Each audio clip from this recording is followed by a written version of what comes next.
Hello, Renegade marketers. Welcome to Renegade Marketers Unite, the top-rated podcast for B2B CMOs and other marketing-obsessed individuals.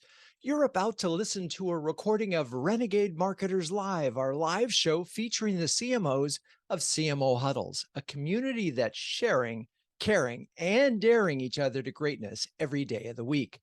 This time, we've got a conversation with Leigh Mackie of Avepoint, Holub of OnSolve, and Suzanne Reed of LBMC, all about how to manage your marketing mix. It's a great show. Let's dive in. I'm your host, Drew Neiser, live from my home studio in New York City. Today's episode is about the choices marketers make when budgeting. There are so many options, so many different ways to spend money on people, on tech, on media channels, on events, on swag, you name it. And the more options you choose, the harder it is to measure direct outcomes, particularly when the components impact your target in different ways. All of this begs even more questions, like how do marketing budgets get built and how are the allocations determined? To get at these questions and more, we've got three marketing mix masters lined up to share their approaches and hard-earned wisdom. Okay, with that, let's bring on Leigh Mackie, CMO of Avepoint. Hello, Leigh. Hi, Drew. Happy to be here. How are you? And first of all, where are you? Yeah, I'm doing well. I'm actually currently visiting London in the UK. So y'all might can tell I'm not usually based here. Yeah, you don't quite have that visiting. English clip. No. Yeah, for a couple weeks. It was a nice excuse. I have a friend getting married just after the Easter weekend. And so it was a great time for me to come over and visit some of my team members here in our London office and visit some old friends, considering I've lived here for like 6 or 7 years as of just until last year. So always happy for an excuse to come across the pond. Well, you're going to have very to appropriate for gin tasting. So well, perfect. And you're going to have to do also a rendition of I'm Getting Married in the Morning. I know it's not you, but you know, it is a song that was sung in London and from My Fair Lady. Anyway, that's very cool. And our producer, Melissa, is in Ireland. So we have an international show going here. So for folks that are unfamiliar with Avepoint, can you give us like a one-sentence summary? Yes, absolutely. So Avepoint, we've been around for a long time, but we essentially are really excited to offer an integrated platform, a SaaS platform for ultimately SaaS and data management. And what that means is organizations that are heavily invested in Microsoft 365, using Microsoft Teams, even Salesforce, Google Workspace, can better migrate, manage, and protect their data to secure collaboration and optimize all their operations. So a lot of tech, a lot of cool tech, very critical to ultimately how we work today and making sure that we're all doing so safely and securely. Okay, so let's just sort of, given that, I mean, we're in the software, it's a lot of businesses could use your services, primarily, as I recall, Microsoft shops, but talk about your targeting priorities. Yeah, absolutely. So we're B2B, B2B SaaS software for sure. And that's always interesting for us because, you know, Microsoft provides these great platforms that are highly customizable and can be highly tailored to organizations based on their industry. And they absolutely have different sort of programs that help communicate value to the different buyer personas or even user personas. And so it's interesting for us because coming from a tech shop, we very much started in that kind of back of house, supporting tech teams and technology teams that wanted to just better manage and migrate and protect data. Over the past several years, we've really evolved because technology spend, as we all know, is not just in the tech side of the house. Business decision makers are actually dictating tech spend. And so for us, our targeting priorities have definitely expanded over the years. Ultimately, we know we've got to get that core tech audience, but we also now need to really appeal to a multitude of buyer personas and even user personas that are ultimately going to be engaging with our technology and software as we go. So it's been interesting for sure. And especially now, like security is even more so top of mind as of late. And with that, we are able to just like respond very quickly and understand kind of where those priorities might lie. But it definitely keeps us on our toes as market changes, as the market shifts and as we introduce new solutions into the market. you've got tech people, you've got sort of business people in general. Teams and post-tech teams. Right. And then you have the CISO, right? Those folks. Talk a little bit about marketing mix and, this broader kind of weird question that we're trying to tackle in this show. Yeah. What's your approach? Yeah. So I think as with anything, we kind of want to start at the end. What are the targets and where do we see those targets really coming from? This is really where we'll bring in sort of the sales leaders, the folks acting as a CRO, and really talk about our corporate vision and goals. Avepoint listed last year on NASDAQ via SPAC. And so we have published a lot of those targets, and we're able to essentially start there. And then we're kind of working backwards from the top down to understand where that might come from. Which regions where we exist, which product mixes and product lines are probably our best bets based on market trends and where we're seeing growth. And then we also have kind of the bottom up, right? Like in region, we have our field marketers, we have our sales teams, and they also want to make sure that they're filling their pipelines and looking at their pipeline coverage. So essentially we start at the end with the revenue mix, work backwards based on, conversion points and conversion rates and things like that, and are essentially doing that first allocation that way, just based on the kind of top down. I also try to stay a little bit up to speed and try to benchmark ourselves against what other technology providers, essentially product marketers, are doing. And I think the latest Gartner reports that I've read have said, pretty much thirds between people, technology, and programs.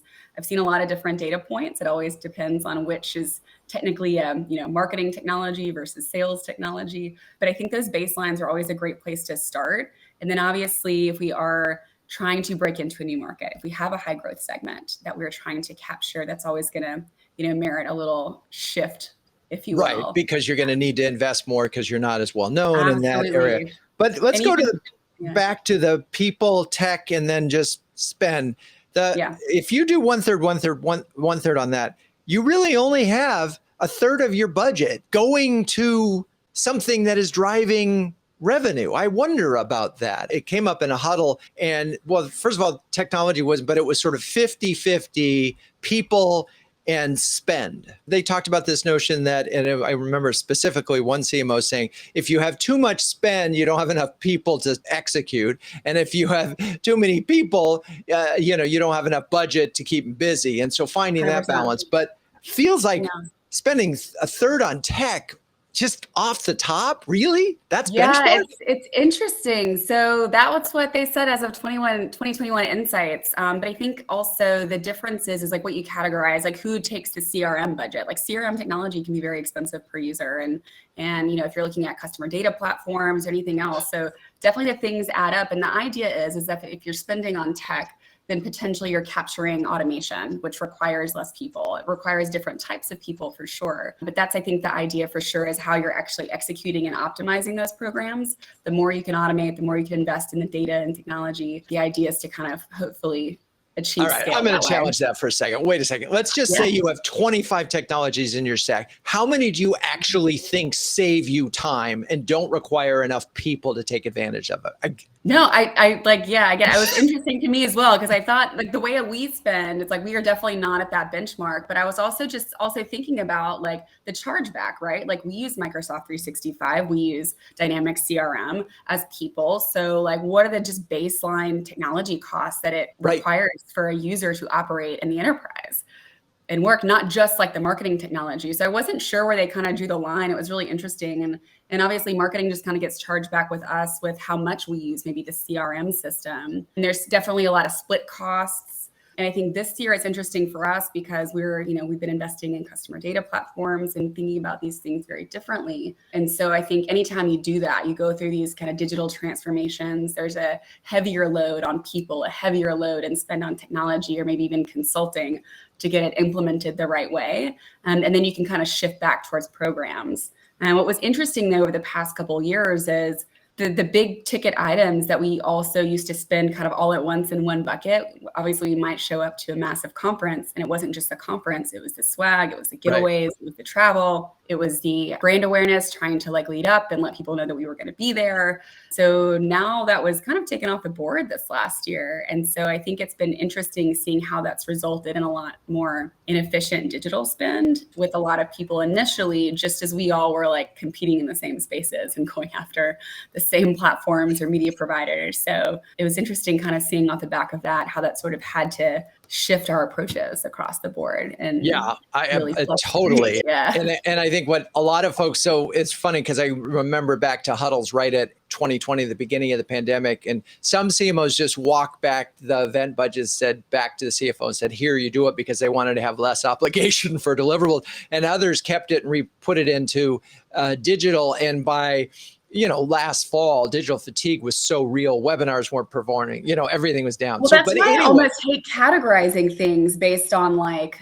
what are you going to spend by certain platforms? It's like, do you need to drive brand awareness? Like, what's the business goal, right? As you have a high growth targets, what is it? Do you need to drive awareness? Do you need to drive demand?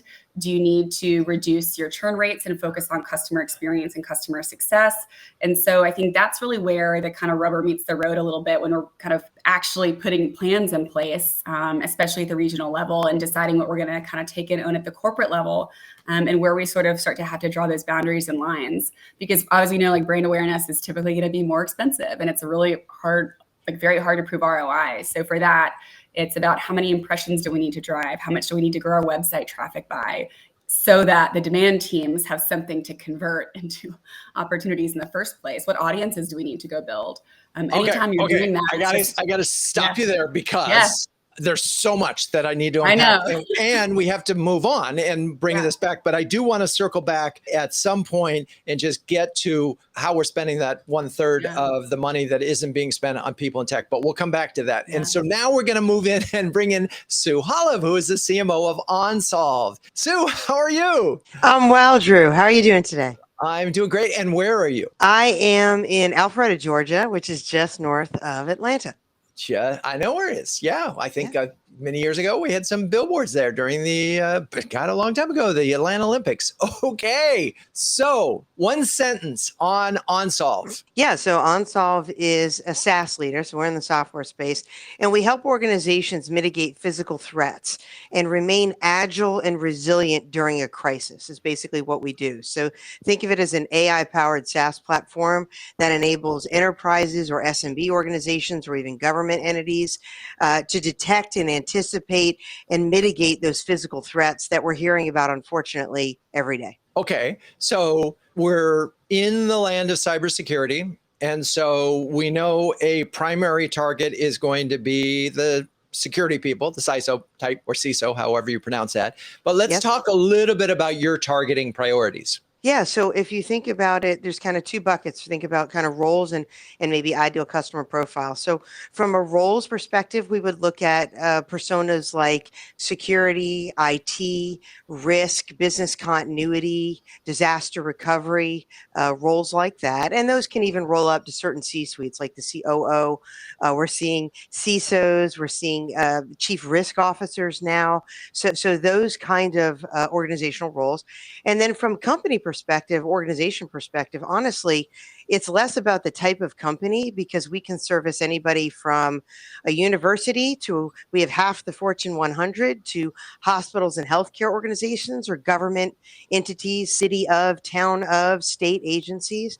But it's more around large employee bases or geographically dispersed, frequent travelers, executive protection, employee safety, population alerting and warning during a tornado.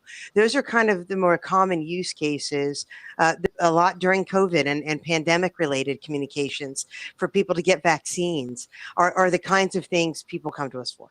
So I am imagining that this is not an easy sell, that this is a long sales cycle and a lot of people are involved in the decision. So when you think about all of these targets that you just mentioned, how do you set priorities? And maybe that'll help get to this conversation that we're having on marketing mix. What's your approach? I think similar to everybody else, I'm a begin with the end in mind kind of person. So it depends what you're solving for. And that honestly changes over the life cycle of a company's growth. So for me, pipeline has always been king as a priority from a marketing perspective. And, you could ask of your marketing function to do a lot of things. But at the end of the day, if it isn't driving sales, driving in software's case bookings, other companies' overall revenue, then it's kind of a nice to have, not a must have. So I always kind of begin with that end in mind and work back from the dollars. But other things that you look to the function to do are things like awareness. It could be retention and churn. It could be engagement, customer engagement, or even things like referenceability.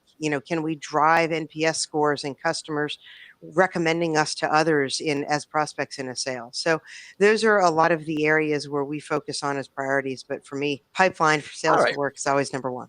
So pipeline's our number one priority, but we have to drive pipeline. And with that's the language that you use. So talk about the marketing mix that gets to pipeline.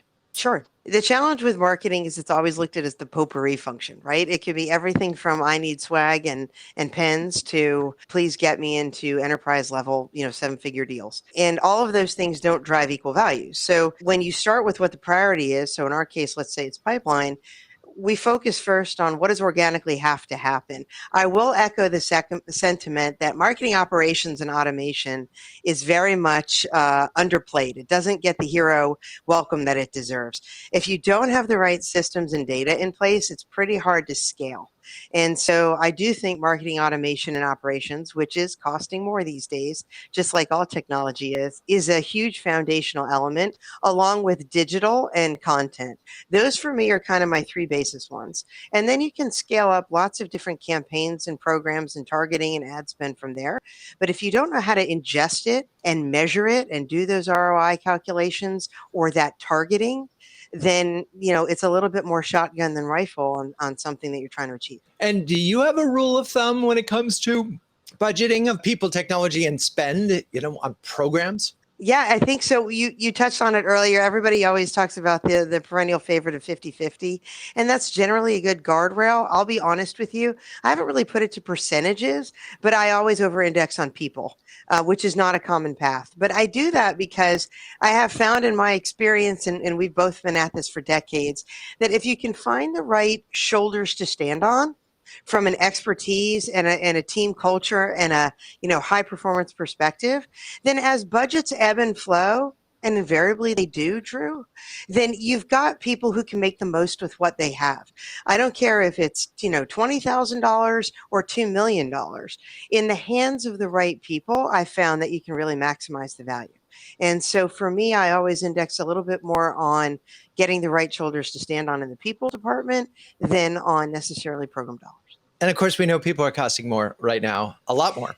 They are. They are indeed.